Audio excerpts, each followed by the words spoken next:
Bill Belichick, Tom Brady, is this the last we've seen of them together? The last hoorah?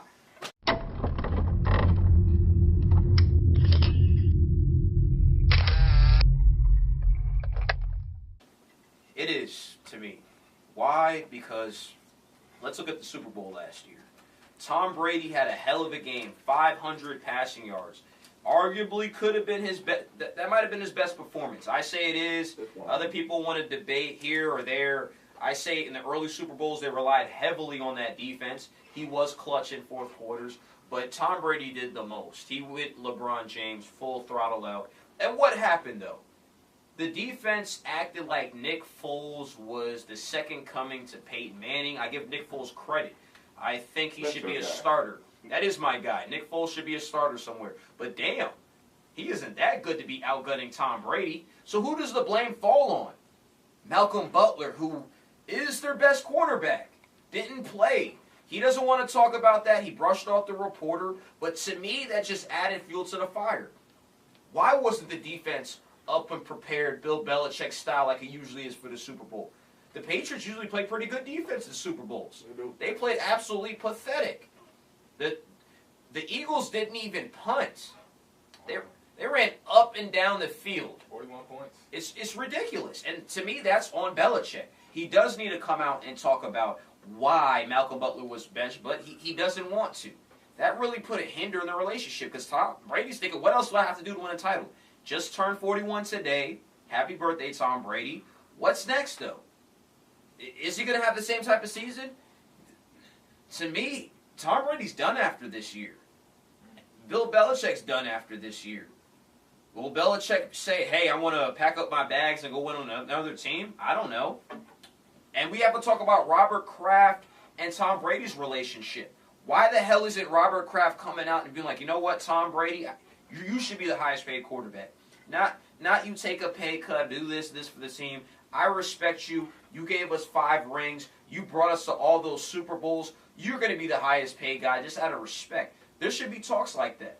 To me, there is a 3-headed monster in New England, and it all is about to explode with 3 different egos. Because Robert Kraft feels like he can build another team. Bill Belichick feels like he's being snipped or spited off the credit. And Tom Brady's like, hey, what about me? What about me? So all 3 of these guys have big egos. Well, you got to have those egos to win championships. On the Malcolm Butler thing, personally, I didn't think it mattered if Malcolm Butler played or not. Oof. You want to know why? Because the D-line was never getting to the quarterback. So guess what? If you're not getting no pressure, that means if I got all day to throw it, a receiver going to get open. Because Gilmore ain't no bum. We know that. And they had a little more length with Eric Rowe. But they were eating Rowe up alive. That's because, guess what? If you got more than 3 to 5 seconds to actually throw the ball, that means I could go through full progression. Oh, my gosh. What was the pressure? That's the real concern. They need to been finding out if LT could still play some football. So that was one thing I had to say. As far as, you don't know what Brady going to do. You know, he's eating avocado ice cream, in better shape than probably all us in this room, got the best diet ever, TB12 method. I don't know what he's going to do. But Belichick, he's a coach's coach. I think he's going to keep coaching. Yeah. And that's one thing I will say. With New England? With New England. I agree. Because if you look at it, he keeping them type players he like there.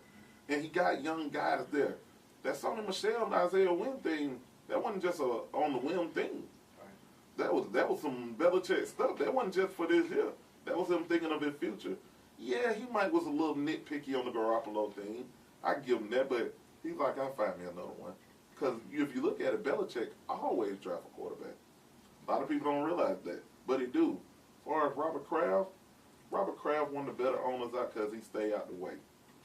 That's the best thing you can do. Let football people do football stuff, and I'm going to go over here. So one thing with that Super Bowl I will say, they lost, point blank. Because Brady played phenomenal. I don't know what Brady going to do, but I think Belichick's still coaching, man. I can see Belichick still in New England. What about you, Sean? How do you feel about this situation? Yeah, definitely. I pretty much agree with both of you. I feel like, is it the last hurrah for Brady and Belichick? I think it depends how the year goes for New England. I imagine them still getting the first round bye, at least in the division round. I don't see them making it back to the Super Bowl. I think another team will finally get him. And again, I think it is up to Brady. It depends, you know, I guess if he's going to fall off that cliff or not this upcoming season. But I think with all the friction, it's an aberration to actually talk about this because New England's always been, you know, no type of drama in the locker room or anything like this. So it's just different to see. But I think they just know how to adapt as a team, and they're so, you know, orchestrated well that, I mean, they'll still be successful. And I think Tom Brady will be the focal point in that.